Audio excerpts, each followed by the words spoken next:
Sophie avait 9 ans, mais son regard portait les décennies d'abandon. Chaque matin, elle se levait avec le premier rayon de soleil qui passait par la fente du ruelle où elle dormait entre des cartons et un vieux sac qu'on lui avait jeté. Sa routine était toujours la même, chercher quelque chose à manger, fouiller les poubelles de la boulangerie, éviter les policiers qui voulaient l'éloigner du centre et tenir à distance les autres enfants plus grands qui savaient déjà voler. Ce jour-là, le ciel était gris, la ville sentait l'humidité et la fumée. Sophie marchait pieds nus sur une avenue à la circulation dense, ses pieds habitués à l'asphalte chaud.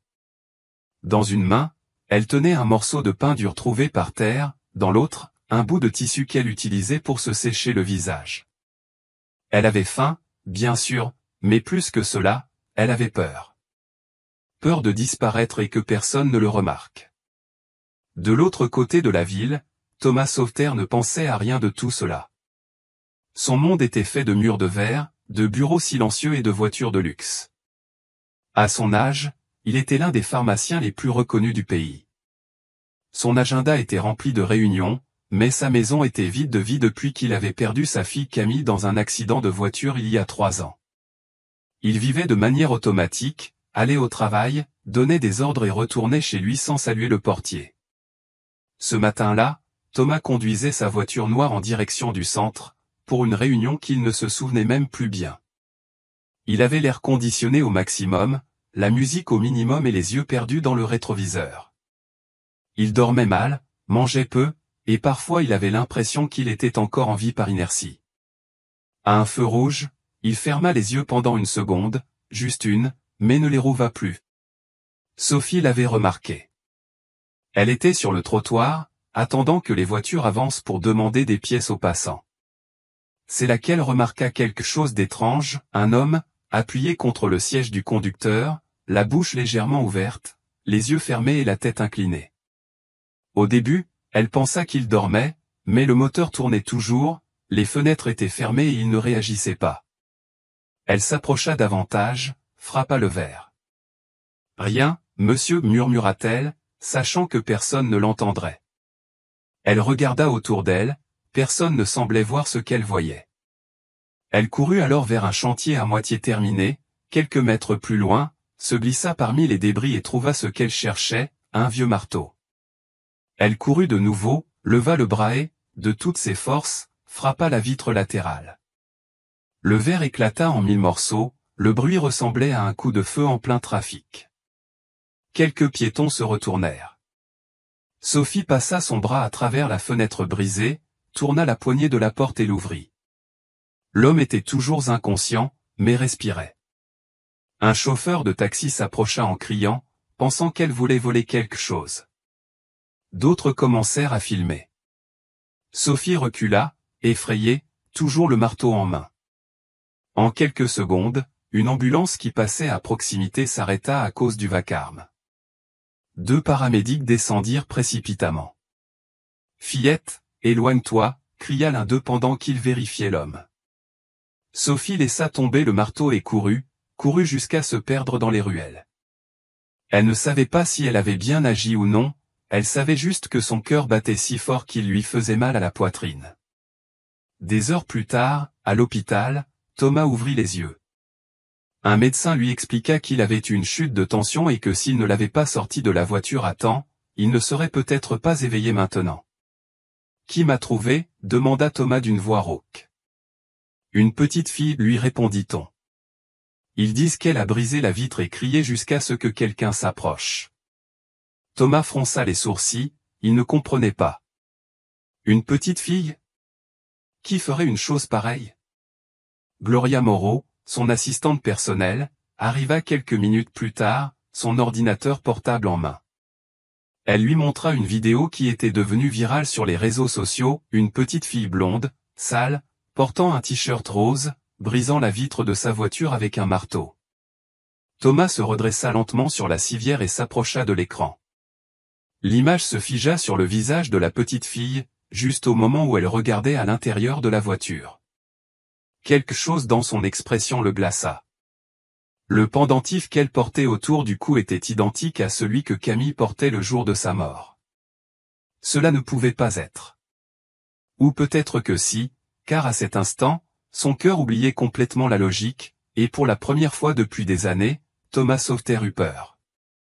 Pas de mourir, mais de ce que son esprit commençait à croire. Thomas ne pouvait pas détacher les yeux de l'image figée sur l'écran.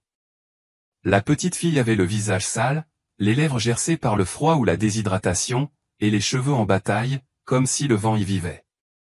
Mais il y avait autre chose, quelque chose qui allait au-delà de ses vêtements sales ou du marteau dans ses petites mains.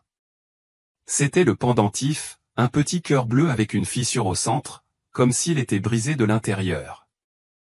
Il en avait fait fabriquer un identique, personnalisé pour Camille, lorsqu'elle avait eu 6 ans. « Tu es la partie la plus brillante de mon cœur, lui avait-il dit en le lui offrant. Après l'accident, ils avaient fouillé les restes de la voiture, mais n'avaient jamais retrouvé le pendentif, ni. Ils avaient seulement dit que le feu avait été trop violent. Thomas déglutit avec difficulté et relança la vidéo. La fillette respirait avec peine, ses yeux bleus presque identiques à ceux de Camille exprimaient un mélange de peur et de détermination. Et là, il le sentit. Pas un doute. Une certitude viscérale, de celle qu'on ne peut pas expliquer avec des mots, cet enfant était sa fille. Gloria, dit-il d'une voix tendue, je dois la retrouver. Maintenant. Gloria referma l'ordinateur portable dans un soupir. Thomas, tu es faible. Tu as perdu connaissance. Tu es confus. Cette fillette, ce n'est pas Camille. Regarde comment elle vit. Où elle est. C'est une coïncidence? Non. Il haussa la voix, sans crier, mais avec fermeté. Tu ne comprends pas. Le pendentif, c'est le même. Tu crois qu'il y en a combien comme celui-là dans cette ville? Tu vois ce que tu veux voir. C'est ta douleur, Thomas. Rien d'autre. Thomas se redressa, retira lentement la perfusion de son bras. Il vacilla, mais se rattrapa au mur. Je ne vais pas rester ici pendant que cette fillette est seule dans la rue. S'il y a la moindre chance, Gloria, une seule, je vais la suivre. Dans les heures qui suivirent, Gloria passa quelques appels discrets. Un contact dans la police lui fournit une copie de la vidéo originale. Un autre lui parla d'une zone du centre-ville où on avait vu l'enfant à plusieurs reprises, près du croisement entre Insurgente et l'avenue Chapultepec, où plusieurs chantiers étaient arrêtés faute d'autorisation. Un refuge pour sans-abri, vendeurs ambulants et enfants dormant entre des tôles et des bâches. Thomas insista pour y aller lui-même. Il mit une casquette, des vêtements plus simples, et avec Gloria au volant, ils partirent à la recherche de ce visage qu'il n'arrivait plus à chasser de son esprit. La circulation était lente, l'ambiance grise. À chaque coin de rue, des visages durcis par l'abandon. Thomas les observait comme s'il ne les avait jamais remarqués auparavant. C'était la première fois qu'il voyait le monde depuis cet angle, sans vitre teintée ni air conditionné. Et puis il la vit. Assise sur le trottoir, en face d'un stand de tamal. Elle mâchait un morceau de pain rassis, et entre ses doigts pendait le pendentif bleu. Thomas sentit un coup dans la poitrine. Il sortit de la voiture sans réfléchir, traversa entre les voitures à l'arrêt et s'approcha. Sophie le vit immédiatement, serra le pendentif dans sa main et recula. « Je veux pas d'ennui, dit-elle à voix basse, méfiante. J'ai rien volé. J'ai juste aidé. Je sais, dit Thomas doucement. Je ne suis pas là pour te faire du mal. Je veux juste te parler. Elle le regarda les yeux plissés, évaluant s'il fallait fuir. Elle portait des cicatrices invisibles, celles qui apprennent à ne faire confiance à personne. Mais quelque chose dans le ton de cet homme lui sembla différent. Qu'est-ce que tu veux? Le remercier? Tu m'as sauvé la vie. Silence. Sophie baissa les yeux. Elle n'avait pas l'habitude qu'on lui parle comme ça, encore moins que quelqu'un prenne le temps de la remercier. Comment tu t'appelles? Demanda-t-il. Sophie. Sophie, tu as quel âge? 9, je crois. Thomas s'accroupit pour se mettre à sa hauteur. Son cœur battait si fort que ça lui faisait mal. Ce pendentif, d'où il vient? Elle le serra plus fort. C'était à ma maman. Elle me l'a donné avant de mourir. Thomas déglutit. Tu te souviens de son prénom? Non. Son nom de famille? Non plus. De loin, Gloria observait la scène. Son visage exprimait un mélange de compassion et de peur. La peur que Thomas s'enfonce davantage dans une illusion sans issue. Thomas inspira profondément. Je peux t'offrir quelque chose à manger? Sophie hésita. Elle regarda autour d'elle, comme pour repérer un piège. Seulement si tu m'emmènes pas à la police. Promis. Elle hocha lentement la tête et se leva. Thomas lui tendit la main. Elle ne la prit pas, mais marcha à ses côtés. Et ainsi, l'homme qui avait perdu sa fille et la fillette qui ne se souvenait plus de ses parents commencèrent à marcher sur le même trottoir, sans savoir que ce qui les unissait n'était pas le sang, mais le vide qu'ils portaient tous deux en eux. Le petit restaurant où ils entrèrent avait des tables en plastique rouge, des nappes tachées de sauce et un ventilateur au plafond qui tournait à peine.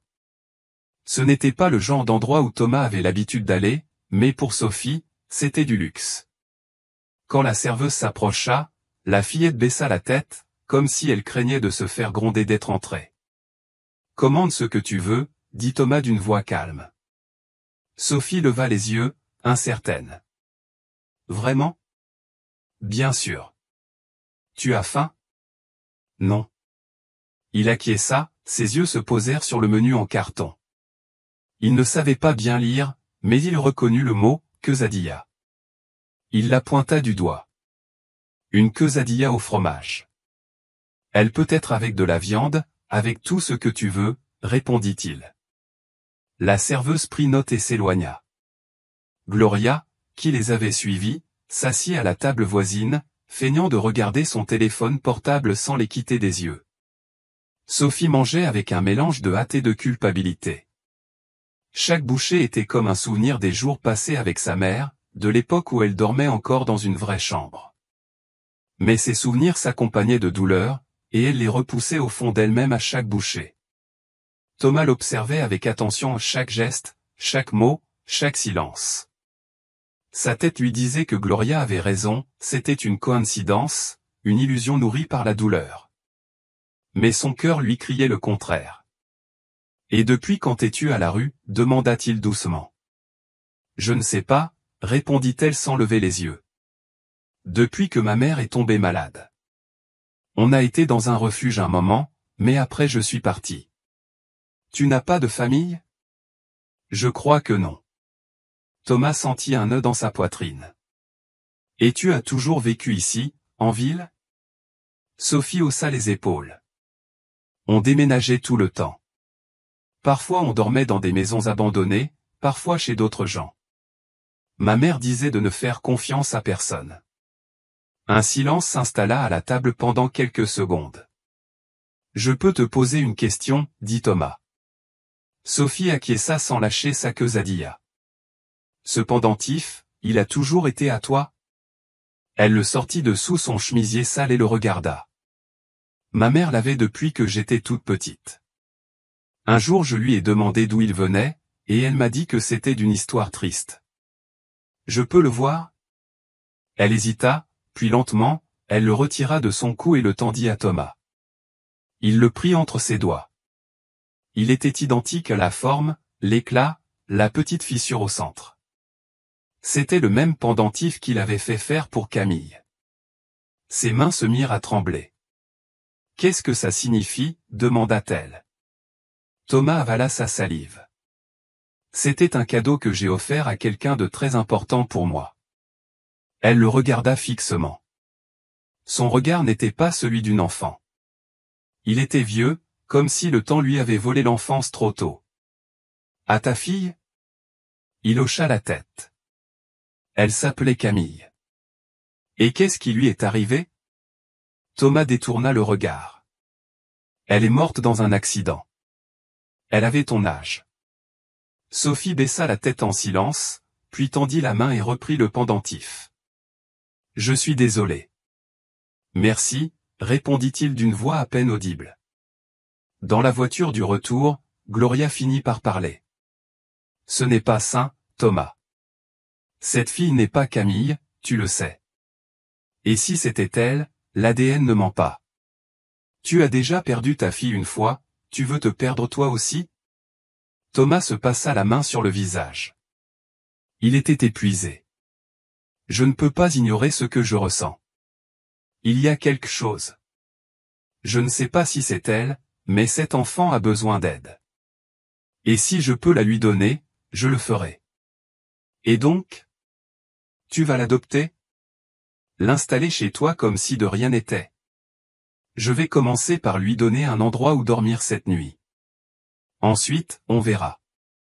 Gloria soupira, agacée, mais ne dit rien de plus. Cette nuit-là, Sophie dormit dans un vrai lit, dans une chambre d'amis que Thomas n'utilisait plus depuis la mort de Camille.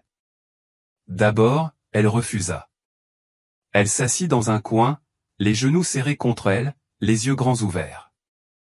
Elle ne faisait pas confiance. Elle ne comprenait pas pourquoi cet homme voulait l'aider. Personne ne le faisait dans son monde, tout avait un prix. Mais le sommeil finit par l'emporter. Thomas l'observa depuis la porte, sans faire de bruit. Un instant, il la vit comme il avait vu Camille tant de fois, endormie, les cheveux épars sur l'oreiller, les lèvres entr'ouvertes. Un léger frisson lui parcourut le dos. Il ferma doucement la porte, et à cet instant, sans savoir comment, une idée germa en lui. Si ce n'était pas sa fille, pourquoi se sentait-il si responsable d'elle?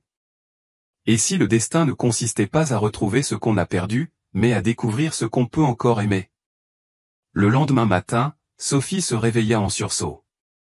Elle ne savait pas où elle était. Les murs étaient blancs. Des draps propres, aucune odeur de carton mouillé ni d'égout.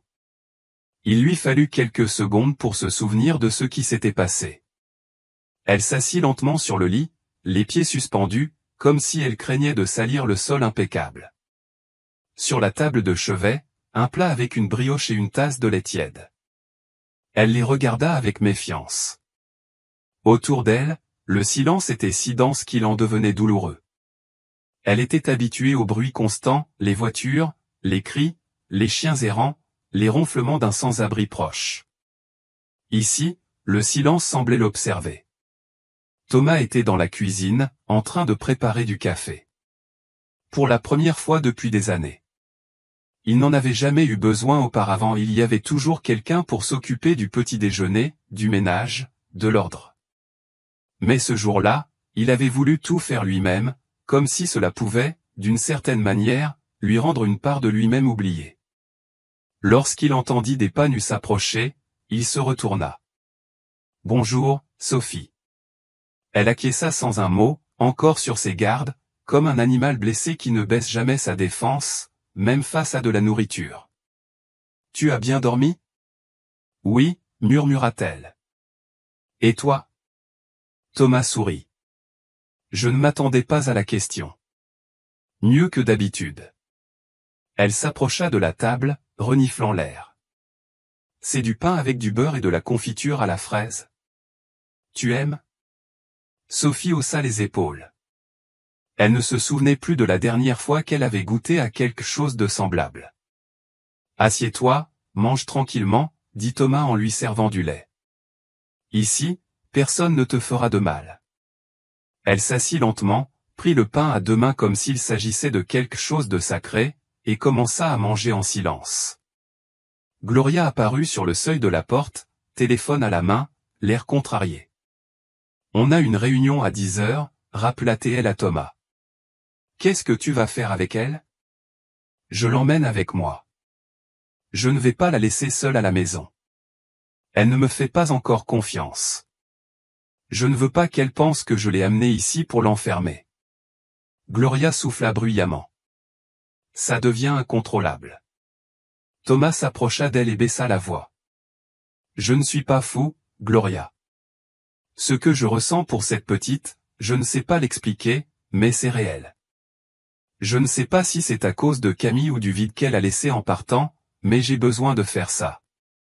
Même si l'ADN dit que ce n'est pas ta fille. Oui, même si elle ne l'est pas. » Gloria baissa les yeux. Elle savait qu'elle ne le ferait pas changer d'avis.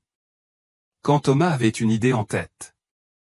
Et même si elle ne l'admettait pas, elle ressentait aussi quelque chose d'étrange en regardant cette enfant, si petite, si seule, tentant de ne déranger personne. Au bureau, tous les employés furent surpris de voir Thomas arriver, tenant la main d'une fillette. Ils ne l'avaient jamais vu ainsi, détendu, le visage moins fermé, souriant même, légèrement. « C'est qui ?» demanda Théon à voix basse. « Sa nièce » murmura quelqu'un. Mais personne n'osa lui poser la question directement. Sophie resta assise dans un grand fauteuil en cuir, dans la salle d'attente privée. Elle avait un sac de crayons de couleur et une feuille blanche, que Gloria lui avait donné sur le conseil d'une thérapeute jointe par téléphone. Elle dessina d'abord une maison, puis une fillette tenant un cœur dans la main, puis une grande silhouette masculine sans visage, debout derrière elle. Thomas sortit d'une réunion plus courte que d'habitude, s'assit à côté d'elle et regarda le dessin. « C'est toi. » Sophie acquiesça. « Et lui ? » « Je ne sais pas. Parfois, je rêve de quelqu'un comme ça. Il me protège, mais je ne vois pas son visage. » Thomas sentit un frisson dans la poitrine. « Tu aimerais rester quelques jours de plus chez moi. Juste le temps qu'on décide calmement de la suite. » Elle hésita, le regarda droit dans les yeux, ce regard de quelqu'un qui a déjà vécu trop d'adieux. « Tu ne vas pas me rendre après ? » ?»« Non, si tu ne veux pas. » Sophie baissa les yeux et, pour la première fois depuis longtemps, sourit. « Alors, oui. » Ce soir-là, Thomas appela son avocat. Il lui demanda des informations sur les procédures de garde temporaire. Il ne parla pas d'adoption. Pas encore. Il voulait faire les choses bien, avec patience. Depuis la cuisine, Gloria l'observait au téléphone. Puis elle tourna le regard vers la chambre, où Sophie dormait, serrée contre une couverture douce. En elle, quelque chose bougeait, comme un écho lointain de tendresse, mais aussi une peur. La peur que cette histoire n'ait pas de fin heureuse. Parce que le monde réel n'est pas souvent tendre avec les filles comme Sophie. Et encore moins avec les hommes qui veulent se racheter à travers elle. Sophie marchait pieds nus dans le jardin de la maison de Thomas. Il était vaste, avec une pelouse bien tondue, une vieille balançoire au fond et une fontaine à peine audible. Le soleil de l'après-midi lui réchauffait les épaules, et même si la brise était douce, elle ressentait une inquiétude qu'elle ne savait nommer. Tout était trop propre, trop bien rangé. Un monde qui semblait emprunté. Thomas l'observait depuis la fenêtre. Dans sa main, une vieille photo de Camille, prise dans ce même jardin, juste devant la fontaine. Elle souriait, ses cheveux en tresse. Les cheveux en bataille et une fleur à la main, elle ferma les yeux une seconde, puis revint au présent. Sophie se tenait au même endroit, mais elle ne souriait pas. Elle semblait déplacée, comme si son corps ne savait pas comment se comporter là. « Je peux sortir avec toi ?» demanda-t-il depuis la porte. Sophie le regarda, hésita un instant, puis acquiesça. Ils marchèrent en silence jusqu'à la balançoire. Thomas lui proposa de la pousser doucement. Elle accepta avec prudence. À chaque élan, ses cheveux s'envolaient et un rire timide s'échappa de sa gorge. Cela ne dura pas longtemps, mais c'était vrai. Thomas s'accrocha à ce son comme à de l'oxygène. « Depuis combien de temps n'as-tu pas joué comme ça ?» demanda-t-il. « Je ne sais pas. Des années. Ou peut-être jamais. Tous les enfants devraient avoir le temps de jouer. Ce n'est pas possible pour tous. » Ces paroles étaient simples, mais chargées d'une vérité que Thomas ne pouvait ignorer. « Tu sais ce que j'ai pensé quand je t'ai vu pour la première fois ?» demanda-t-il, tout en poussant encore la balançoire. « Que tu étais une voleuse. » Thomas sourit avec tristesse. « Je n'ai pas pensé que tu étais revenu pour me sauver. » Sophie le regarda par-dessus son épaule, confuse. « Revenu ? » ?»« Oui. Comme si je t'avais déjà connu avant. » Elle ne dit rien, baissa les yeux et laissa la balançoire s'arrêter peu à peu. « Tu as eu une fille ?» demanda-t-elle. « Oui. Camille. Elle est morte il y a 3 ans. » « Ça t'a fait mal ? » « Ça me fait toujours mal. » Silence. Moi, j'ai eu mal quand ma mère est partie. Mais je ne me souviens plus de son visage. Juste de sa voix. Thomas sentit un nœud dans sa gorge. Il avait envie de la serrer dans ses bras, mais ne savait pas s'il le pouvait. Et ton père? Je ne l'ai jamais connu. Maman ne parlait pas de lui. Parfois, elle disait qu'il était une ombre. Quand elle m'a eu, elle était déjà seule. Tu aimerais savoir qui c'était? Sophie haussa les épaules. Je ne sais pas. Parfois, je me dis qu'il devait être mauvais. Sinon, pourquoi serait-il parti? Thomas inspira profondément. Il ne voulait pas projeter ses propres blessures sur elle, mais ne pouvait s'empêcher de ressentir une connexion profonde, inexplicable. Sophie, tu aimerais faire un petit contrôle médical? Rien de grave, juste pour s'assurer que tout va bien, alimentation, vaccin, ce genre de choses. Elle le regarda avec méfiance. Et après tu vas m'emmener chez les services sociaux? Non. Personne ne t'emmènera nulle part sans ton accord. Je te le promets. Sophie baissa les yeux et acquiesça d'un léger mouvement de tête. Le cabinet pédiatrique était décoré de dessins d'animaux et de murs bleu ciel. Sophie ne retira pas ses chaussures usées en entrant, et Thomas n'osa pas le lui demander. La docteure, une femme âgée au sourire chaleureux, l'examina avec patience. Elle est dénutrie, dit-elle finalement. Et il y a des signes d'infections anciennes. Mais rien de grave. Elle a besoin de nourriture, de repos et d'affection, bien plus que de médicaments. Thomas ressentit de la honte pas pour Sophie, mais pour un monde où une enfant comme elle pouvait être aussi facilement ignorée. Je vais m'occuper d'elle, dit-il à voix basse. La docteure le regarda par-dessus ses lunettes. Alors commencez par la voir. Pas comme une plaie ouverte, mais comme quelqu'un qui peut encore guérir. De retour à la maison, Thomas prépara un dîner simple, du riz, des haricots et de la viande grillée. Sophie mangea en silence, puis s'approcha avec son assiette à la main. Où est-ce qu'on lave ça? Thomas l'arrêta avec un sourire. Ce soir, tu ne fais rien. Tu es mon invité spécial. Elle fronça les sourcils. Invité? Oui, comme dans les films. Je n'en ai jamais vu. Juste à travers les vitres des stands. Jamais dans une salle. Tu veux en regarder un ce soir? Elle hésita, puis hocha la tête avec un sourire minuscule, presque invisible. Plus tard, sur le canapé, une couverture sur les jambes et un verre de lait chaud entre les mains, Sophie regardait l'écran, les yeux grands ouverts. Elle ne disait rien, mais Thomas la regardait elle plus que le film. À la moitié du film, elle se pencha, posa la tête sur son bras et ferma les yeux. Ce n'était pas encore de la confiance, c'était de la fatigue. Mais pour Thomas, c'était un geste plus précieux que n'importe quel mot.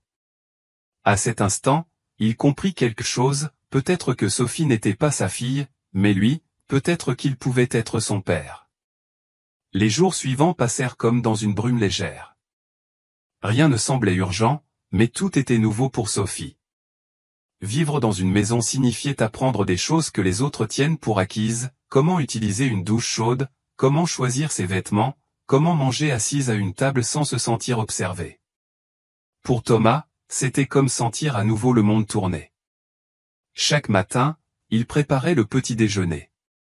Chaque soir, il lui demandait comment s'était passée sa journée, même s'il n'avait fait qu'aller au supermarché ou se promener dans le parc. Au début, Sophie répondait par des phrases. D'abord, elle répondait par des monosyllabes, mais peu à peu, elle s'ouvrit, racontant des anecdotes décousues de sa vie dans la rue, d'autres filles avec qui elle avait dormi dans des stations de métro, d'une dame qui lui offrait des bonbons quand elle le pouvait. « Et personne ne t'a jamais cherché ?» Aucun adulte, demanda Thomas un soir, tandis qu'elle jouait avec un vieux puzzle qu'ils avaient trouvé dans une boîte oubliée. Non.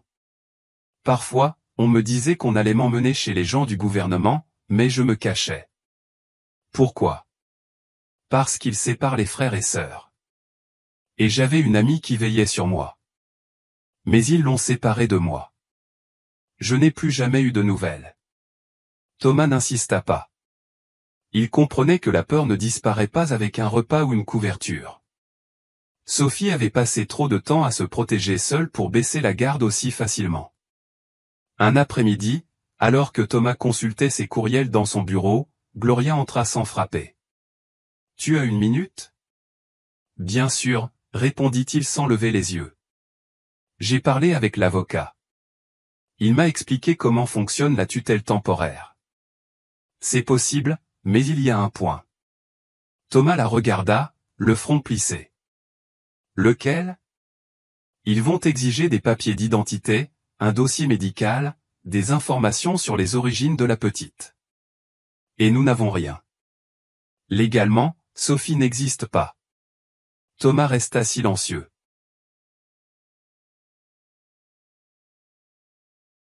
Il s'en doutait, mais ne voulait pas encore affronter cette réalité. Et tu proposes quoi ? Il y aurait une possibilité, faire un second test ADN, plus approfondi, pour démontrer une quelconque relation, même si le premier a été négatif. Peut-être que... Non, l'interrompit Thomas d'un ton sec. Je sais qu'elle n'est pas ma fille. Je n'ai pas besoin d'un autre test. Gloria le fixa, sévère. Alors comprends bien, tu ne pourras pas l'adopter. Pas officiellement. Pas sans papier. Pas sans un nom complet. Pas sans quelqu'un qui l'ait déclaré à la naissance. Je me fiche du papier. C'est elle qui m'importe. Et si un jour quelqu'un vient la réclamer ? Un soi-disant parent, un fonctionnaire ? Thomas serra les poings. Alors je me battrai. Même si elle n'a pas mon sang. Il la regarda, épuisé mais résolu.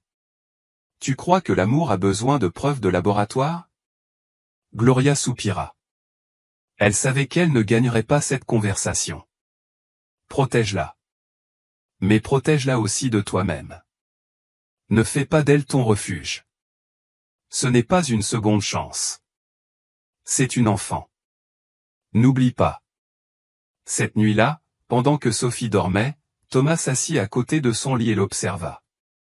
Le pendentif pendait toujours à son cou. Le même pendentif qu'il avait longtemps cru perdu dans les cendres de l'accident. Mais il était là, brillant doucement sous la lampe de chevet. Il se souvint du premier jour à l'hôpital, quand on lui avait dit qu'une fillette des rues l'avait sauvé. Il se souvint comment il s'était convaincu que c'était Camille. Comment il avait ignoré la raison pour s'accrocher à l'espoir. Mais maintenant, il connaissait la vérité. Et pourtant, il ne l'aimait pas moins. Au contraire. Il l'aimait pour tout ce qu'elle était, non pour ce qu'il avait espéré qu'elle soit. Car Sophie, avec ses silences, ses peurs, ses petites mains et son rire à moitié, lui avait appris quelque chose qu'il ignorait pouvoir encore apprendre, que la vie te donne parfois quelque chose de différent de ce que tu as perdu et que cela aussi peut être de l'amour. Le lendemain, il demanda à Gloria d'inscrire Sophie dans une petite école communautaire près de chez eux. Il ne demanda pas qu'on cache quoi que ce soit. Il dit la vérité, qu'il n'avait pas d'acte de naissance, que la fillette venait de la rue, qu'ils étaient en train de régulariser sa situation. Ce fut une bataille, documents, vérification, entretien. Mais après une semaine, la directrice accepta de l'inscrire provisoirement. Quand Sophie reçut son uniforme, un chemisier blanc et un pantalon en jean propre, elle ne sut que dire. Elle le regarda longuement, sans oser le toucher. « Tu n'aimes pas ?» demanda Thomas. « C'est que, je n'ai jamais eu de vêtements neufs. »« Eh bien, maintenant c'est à toi. »« Et si je le salis ? » ?»« Alors on le lave. » Elle le fixa, hésitante. « Et si je me comporte mal, tu vas me le reprendre ? » « Non. Rien de ce que je te donne, je ne te le reprendrai. Même si tu es en colère contre moi. » Alors, sans réfléchir, Sophie l'enlaça. Rapidement, brièvement, comme si elle ne savait pas comment faire. Thomas ne bougea pas. Il ferma seulement les yeux. Il n'y avait ni ADN, ni papier, ni passé commun. Juste ce geste maladroit, pur, réel. Et cela suffisait. Sophie se regardait dans le miroir de la salle de bain, partagée entre émotion et nervosité. L'uniforme était un peu grand, mais elle s'en fichait. Elle s'était coiffée comme elle avait pu, 2 tresses inégales. Et elle portait des baskets blanches que Thomas lui avait achetées la veille. Elle n'avait jamais eu quelque chose de blanc auparavant. Tout ce qu'elle, Usaba arrivait avec la couleur de la poussière de la rue depuis la cuisine. Thomas l'appelait Sophie. Le petit déjeuner est prêt. Elle sortit en courant de la salle de bain et s'arrêta net en voyant la table dressée, du pain grillé, des fruits coupés, des œufs brouillés, du jus d'orange. Elle s'assit avec précaution, comme si elle pouvait casser quelque chose juste en respirant. Aujourd'hui est un grand jour, dit Thomas en servant le jus. Tu es nerveuse? Sophie hocha la tête sans parler. C'est normal, mais tu vas très bien t'en sortir. Tu connais plus le monde que tous les enfants de cette école réunis. Elle sourit un peu, mais son sourire s'effaça rapidement. Et s'ils se moquent de moi? Alors, ils ne savent pas à qui ils ont affaire, répondit-il en lui faisant un clin d'œil. Tu as plus de courage que bien des adultes. Sophie rit doucement, et pendant un instant, elle parut être une petite fille comme les autres. En route vers l'école, elle s'assit à l'arrière, regardant par la fenêtre. Thomas conduisait sans trop parler, laissant le silence l'apaiser. À leur arrivée, la directrice les accueillit avec un sourire professionnel et un peu tendu. Bienvenue Sophie, ce sera ton groupe pour aujourd'hui. Nous allons juste observer, il n'y a pas de pression.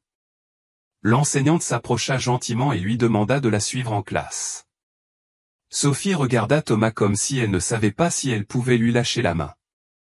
Il se pencha, lui arrangea une tresse et lui dit à l'oreille, « Je serai là quand tu sortiras, je te le promets. » Elle hocha la tête et partit, pas à pas, les épaules raides et le regard baissé. Thomas la regarda disparaître derrière la porte de la classe, ressentant un vide qu'il ne savait expliquer. C'était la même sensation que lorsqu'il avait laissé Camille le premier jour à la crèche, un vide qui faisait mal, mais qui signifiait aussi quelque chose d'important, qu'elle grandissait. Les heures passèrent lentement. Thomas tenta de travailler sur son ordinateur depuis la voiture, mais il n'arrivait pas à se concentrer. Il pensait à Sophie, se demandant si on la traitait bien, si elle avait envie de pleurer, si quelqu'un remarquerait que son sac à dos n'était pas neuf ou que ses crayons étaient tous taillés comme des couteaux, car elle les avait taillés avec un couteau pour les affûter. À midi pile, il descendit de la voiture et attendit dehors parmi les autres parents qui discutaient ou vérifiaient leur téléphone. Lorsqu'il la vit sortir, il la chercha du regard. Elle était au bout du groupe, marchant lentement avec le sac suspendu à une seule épaule. Lorsqu'elle le vit, son visage s'éclaira. « Comment ça s'est passé ?» demanda-t-il en se baissant. « Bien, dit-elle. Une fille m'a prêté un stylo, une autre m'a invité à jouer à la corde, mais je ne sais pas bien jouer, je suis tombé. Et ça t'a fait mal? Oui, mais j'ai ri, j'avais honte, mais j'ai ri. C'est ça, le courage, Sophie, ne pas arrêter de rire même quand ça fait un peu mal. Elle baissa le regard, pensant. Et toi, qu'est-ce que tu faisais pendant que j'étais là-bas? T'attendre tout le temps, tout le temps. L'après-midi, Thomas l'emmena dans une librairie et lui demanda de choisir un cahier pour écrire ce qu'elle voulait. Elle choisit un cahier violet avec des étoiles sur la couverture. Cette nuit-là, après le dîner, elle s'assit sur le lit et écrivit son premier paragraphe. « Aujourd'hui, je suis allée à l'école pour la première fois. J'avais peur, mais ça m'a plu. Thomas m'a attendu toute la journée. Je crois qu'il se soucie de moi. » Elle cacha le cahier sous l'oreiller comme un trésor. Dans sa chambre, Thomas s'allongea dans son lit, épuisé mais en paix. Il sentait que sa maison, celle qui était restée vide pendant des années, silencieuse, sans rire ni petits pas, retrouvait de la vie. Ce n'était pas Camille, ce n'était pas son passé qui revenait, c'était quelque chose de différent, quelque chose de nouveau. Cette même nuit, pendant que Sophie dormait, Thomas s'approcha de la porte de sa chambre avec une couverture dans les mains. Elle s'était découverte et avait les pieds nus. Il la coucha doucement et, en se tournant pour sortir, remarqua que le cahier violet s'était un peu déplacé sous l'oreiller. Il le laissa là, sans l'ouvrir. Il n'avait pas besoin de le lire, il savait qu'en ces quelques pages, Sophie commençait à écrire une histoire qu'on ne lui avait jamais permise d'écrire avant, la sienne. Et lui, il espérait juste pouvoir faire partie de chaque ligne. C'était dimanche après-midi, et la maison était silencieuse. Thomas avait préparé du chocolat chaud et des pâtisseries à partager avec Sophie. Depuis quelques semaines, cela était devenu leur petit rituel. Les dimanches étaient rien qu'à eux. Il n'y avait pas de travail, pas de téléphone, pas de préoccupations extérieures, juste de la musique douce, des rires timides et l'odeur de la cannelle flottant dans l'air. Sophie, assise par terre dans le salon, les jambes croisées, dessinait. Elle avait beaucoup amélioré son tracé, ses traits étaient plus sûrs. Ce jour-là, elle avait dessiné une maison avec de grandes fenêtres, un jardin rempli de fleurs tordues et 2 personnages, une fille aux cheveux longs et un homme portant une cravate. Au-dessus d'eux, un soleil immense avec un visage souriant. « C'est moi ?» demanda Thomas en s'asseyant à côté d'elle. Sophie hocha la tête. « Oui, mais je ne sais toujours pas comment dessiner des cravates. » Thomas rit doucement. « Ce n'est pas grave, moi non plus je ne sais pas comment être papa, et j'essaie quand même. » Sophie le regarda en silence un moment, puis se remit à dessiner. « Tu le fais bien. » C'était la première fois qu'elle lui disait cela à voix haute, sans détour, et Thomas sentit quelque chose se relâcher en lui, comme si une corde qui avait été tendue pendant des années venait enfin de se rompre. Le lendemain, Thomas reçut un appel inattendu de l'assistante de son avocat. Elle l'informait que la procédure de garde temporaire de Sophie était retardée plus que prévu et qu'un nouvel obstacle était survenu, une dénonciation anonyme avait été déposée auprès du DIF. Quelqu'un se demandait pourquoi une mineure vivait avec lui sans papier ni lien de parenté officiel. « Qui m'a dénoncé ?» demanda Thomas, en serrant les dents. « Nous ne savons pas. Ça pourrait être un voisin, un employé, quelqu'un qui a vu la fille avec toi et a pensé le pire. » Thomas raccrocha sans dire un mot. Gloria, qui l'observait depuis la porte du bureau, croisa les bras. « Je t'avais dit que ça pouvait arriver. » « C'était toi ?» demanda-t-elle, le regard fixé dans le sien. Elle semblait offensée. « Tu penses vraiment que je ferais une chose pareille ? » « Je ne sais pas, Gloria, tu as été contre depuis le premier jour. » « Je me suis inquiété, Thomas, mais je n'ai jamais fait quoi que ce soit qui puisse mettre cette fille en danger. » « Jamais. » Il détourna les yeux, gêné. Il savait que Gloria avait raison sur bien des points, que son avertissement était fondé, mais il savait aussi que ce qu'il y avait entre lui et Sophie n'était pas une illusion. C'était de l'amour. Un amour lent, imparfait, rempli de silence, mais un amour réel. Cette nuit-là, après le dîner, Sophie remarqua qu'il était différent. Thomas était plus silencieux, plus pensif. Il regardait la télévision sans y prêter attention, jouait avec sa cuillère sans toucher au dessert. « Tu es fâché contre moi ?» demanda-t-elle doucement. Thomas se tourna, surpris. « Pourquoi tu penses ça ? Pourquoi tu ne me parles pas ? » « Je ne suis pas en colère contre toi, Sophie, je ne le serai jamais. Il s'est juste passé des choses compliquées au travail. » Elle le regarda avec ses grands yeux qui semblaient comprendre plus que ce qu'il disait. « Ils vont me faire partir d'ici. » Thomas sentit l'air lui manquer. « Qui t'a dit ça ? » Personne, mais je l'ai rêvé. Ils sont venus me chercher et toi, tu ne disais rien. Il se pencha, prit sa main avec précaution et parla de la voix la plus ferme qu'il pouvait rassembler. « Écoute-moi bien, je ne vais pas laisser quiconque te faire partir d'ici. Tant que tu veux rester avec moi, tu restes, d'accord ? » Sophie hocha lentement la tête.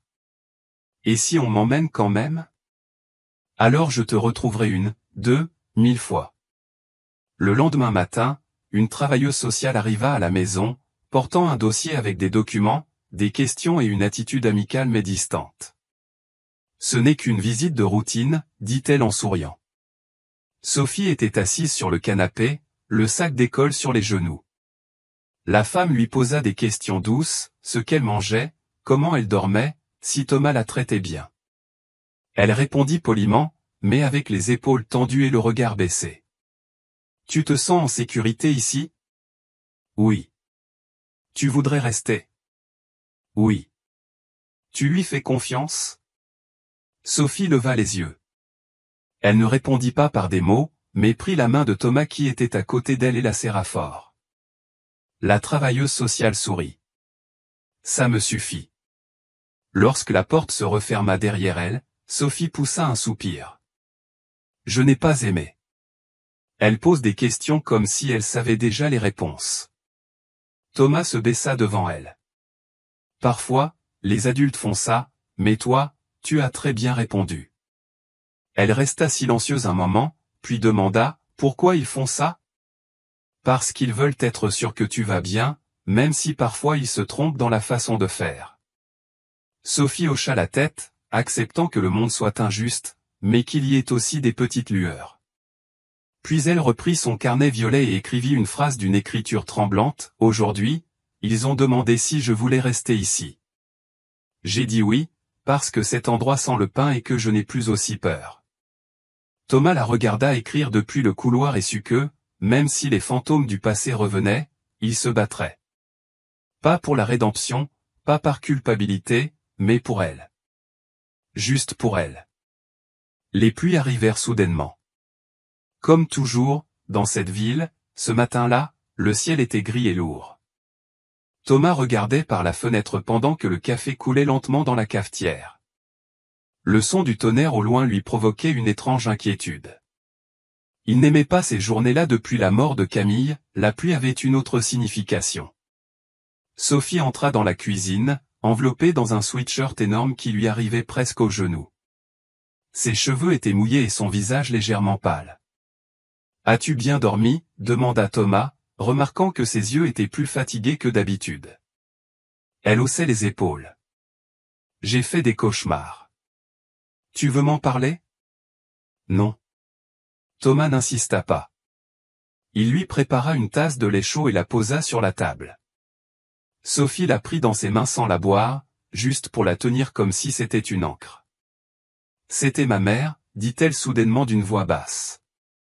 J'ai rêvé qu'elle me cherchait, mais quand je l'atteignais, elle ne me reconnaissait plus. Elle me regardait comme si j'étais une étrangère. Thomas s'assit lentement à côté d'elle. Ça a l'air très triste. Oui, mais c'est pire que triste, ça fait peur. Ils restèrent en silence. Et toi, tu rêves de ta fille, demanda Sophie soudainement. Thomas hocha la tête. Parfois, je la vois dans des endroits où elle n'est plus, dans la cuisine, dans le jardin, assise sur les escaliers.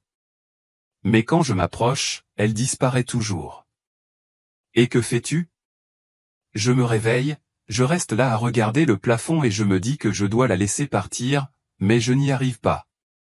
Sophie le regarda sérieusement, pas comme une enfant, mais comme quelqu'un qui comprenait la perte. Et elle comprenait. Moi non plus, je ne peux pas la laisser partir. Thomas sourit tristement. Peut-être qu'il n'est pas question de laisser partir, peut-être qu'il faut juste apprendre à vivre avec eux, ailleurs. Où?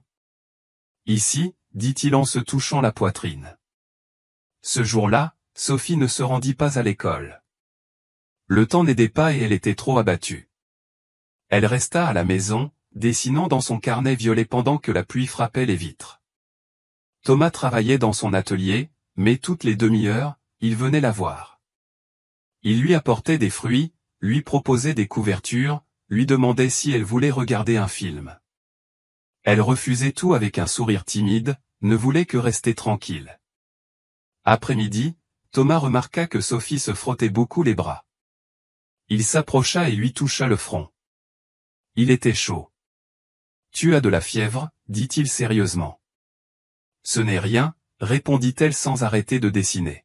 « On va chez le médecin. »« Je ne veux pas, c'est juste de la fièvre, ça m'arrive parfois. » Thomas s'agenouilla devant elle. « Non, Sophie, ici, on ne va pas laisser ça passer. On va te soigner correctement. » Elle baissa les yeux, réticente, mais ne discuta pas. Au cabinet, la docteure qui les avait déjà vus les reçut avec inquiétude. Après un examen rapide, elle diagnostiqua une infection respiratoire. « Ce n'est pas grave, assura-t-elle, mais si on la laisse progresser, ça pourrait se compliquer. Elle doit se reposer, boire beaucoup de liquide et suivre ce traitement antibiotique. Thomas hocha la tête en prenant note de tout. Sophie ne faisait que regarder la fenêtre, le visage éteint. « Tu veux que je t'achète un jus ?» lui proposa-t-il en sortant. Elle secoua la tête. « Une pâtisserie ? Je n'ai pas faim. » Dans la voiture, le silence était lourd. Thomas essayait de ne pas montrer son inquiétude, mais au fond de lui, il était troublé. Il ressentait une angoisse familière, la même qu'il avait envahi la nuit où sa femme avait appelé pour lui dire que la voiture était tombée en panne juste avant l'accident. Il ne pouvait pas perdre une autre enfant, pas maintenant. Cette nuit-là, la fièvre monta. Sophie tremblait, transpirait, et murmurait des choses entre ses rêves. Thomas ne s'éloigna pas d'elle. Il changeait les serviettes humides de son front, lui parlait doucement, lui prenait la main fermement. « Je suis là, tu ne seras pas seul », répétait-il comme un mantra. À un moment donné, Sophie ouvrit les yeux et le regarda, confuse. « Toi aussi, tu vas partir ? » ?»« Non, mon amour, je ne vais pas partir. Tout le monde part. Moi, je ne pars pas. » Puis, sans force, sans y penser, Sophie balbutia une phrase qui fit frémir l'âme de Thomas. « Papa, ne me laisse pas. » Thomas sentit son cœur s'arrêter. Il ne savait pas si elle l'avait dit en dormant, confuse ou consciente, mais peu importait, le mot était sorti d'elle, pas comme une formalité, pas comme un test de sang, mais comme un cri de l'âme. Au matin, la fièvre baissa. Sophie dormait paisiblement, respirant lentement. Thomas était toujours là, assis à côté d'elle, les mains entrelacées avec les siennes. Il regardait le visage de cet enfant qui n'était pas la sienne par aucun document, mais qu'il avait nommé avec un seul mot. Et il sut qu'il n'y avait plus de retour possible. Sophie se réveilla plus faible que jamais. Habituellement, la fièvre était tombée, mais son corps restait fatigué. Dehors, il pleuvait, et le bruit des gouttes contre la fenêtre lui apportait une étrange paix. Sur la table de chevet, il y avait une tasse de thé au miel et un morceau de pain.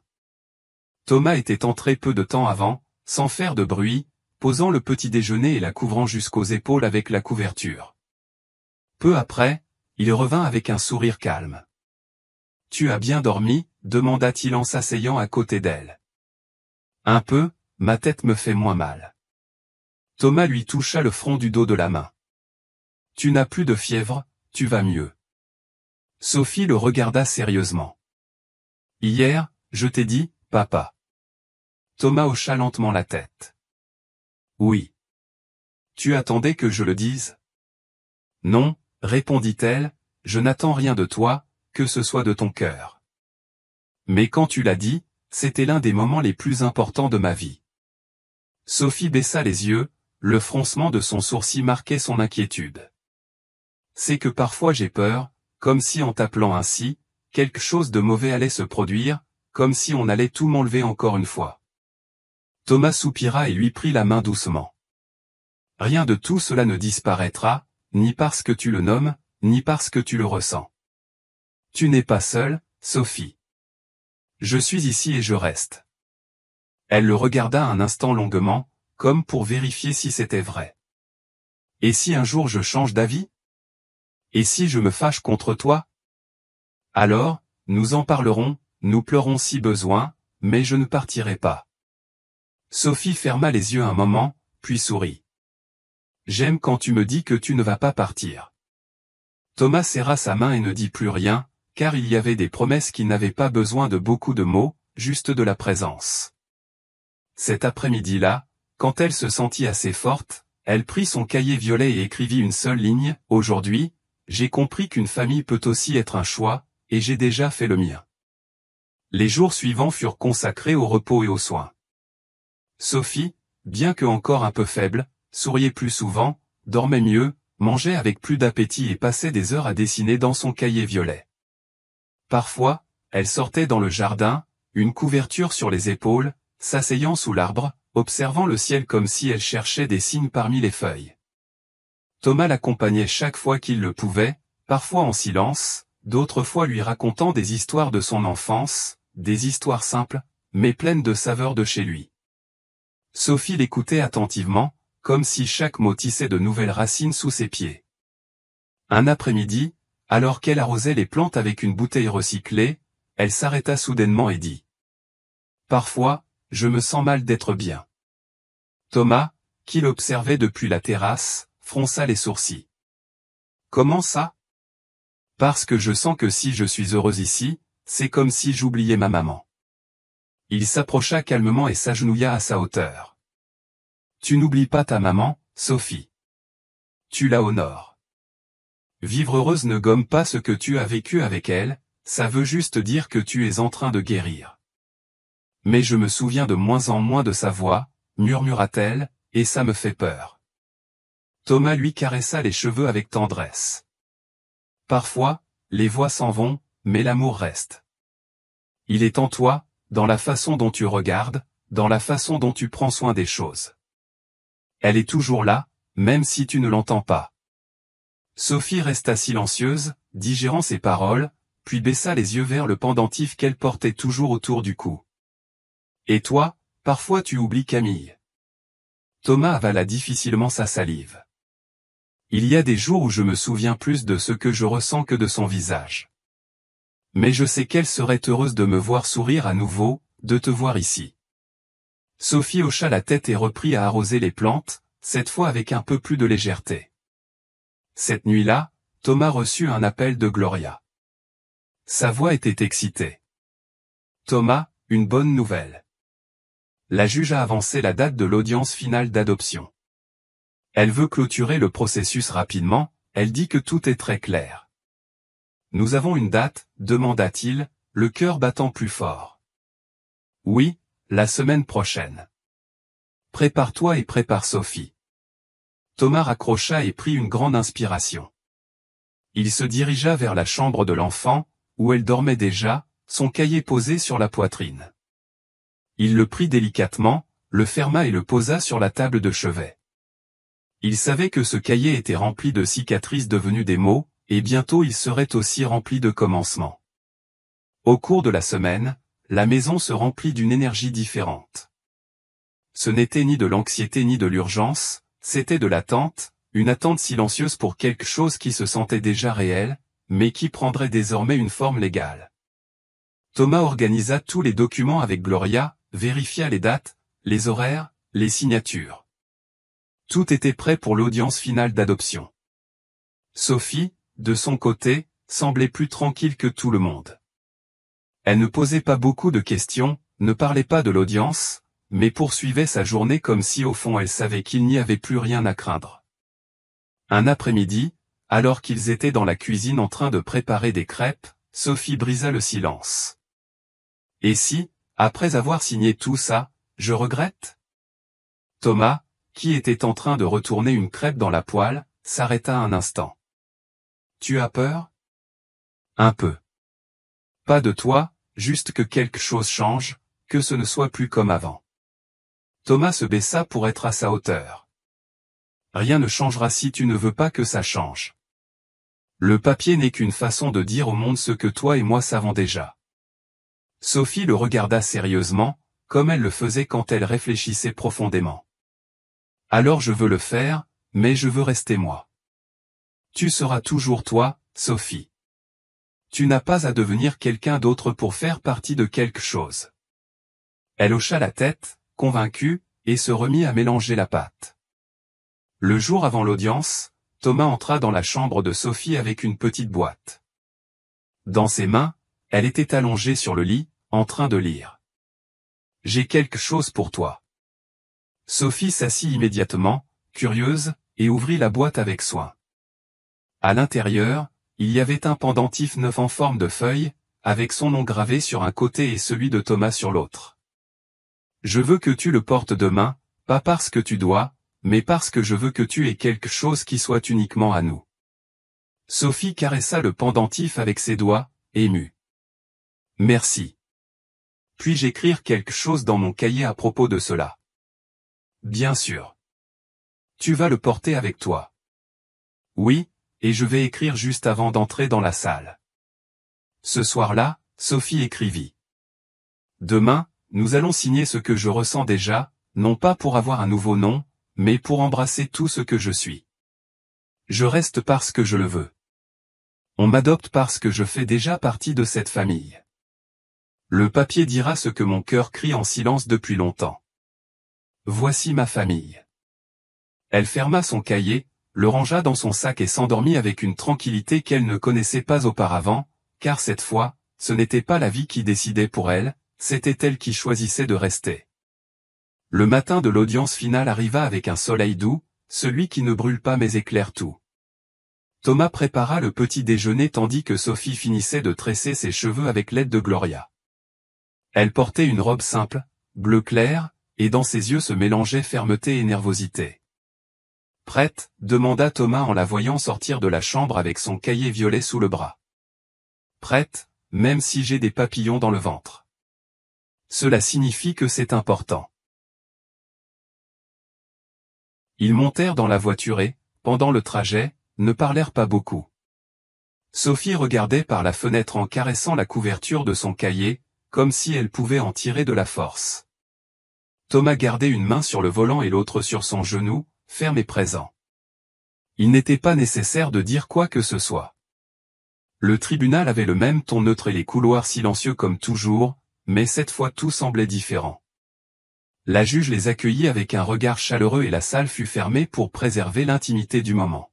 « Monsieur Thomas Sauveterre, » commença la juge, « confirmez-vous votre volonté d'adopter légalement Sophie Alvaradine toute connaissance de vos devoirs en tant que père ? » « Oui, votre honneur, de tout mon cœur. » Sophie continua de la regarder avec tendresse. « Souhaitez-vous que Thomas soit votre père légalement, comme il l'est déjà dans votre vie quotidienne ? » Sophie respira profondément, ouvrit son cahier, lut une ligne, puis leva le regard avec détermination. « Oui, je le souhaite, car il est déjà mon père depuis longtemps, mais maintenant je veux qu'il le soit aussi avec mon nom. » La juge sourit alors. « Alors tout est en ordre. Ce tribunal déclare officiellement que Sophie Alvarade sera légalement reconnue comme la fille adoptive de Monsieur Thomas Sauveterre à partir de ce moment. » Il y eut un silence de quelques secondes, puis Thomas prit la main de Sophie et l'embrassa tendrement. « Merci, murmura-t-il, la voix brisée. « Pourquoi ? demanda-t-elle en souriant. « Pour m'avoir choisi. » Sophie le serra fort dans ses bras, sans dire un mot. Cela n'était pas nécessaire. De retour à la maison, le soir, Sophie ouvrit son cahier et écrivit sur la dernière page. « Aujourd'hui, j'ai entendu mon nom complet à haute voix et, pour la première fois, je n'ai pas eu peur.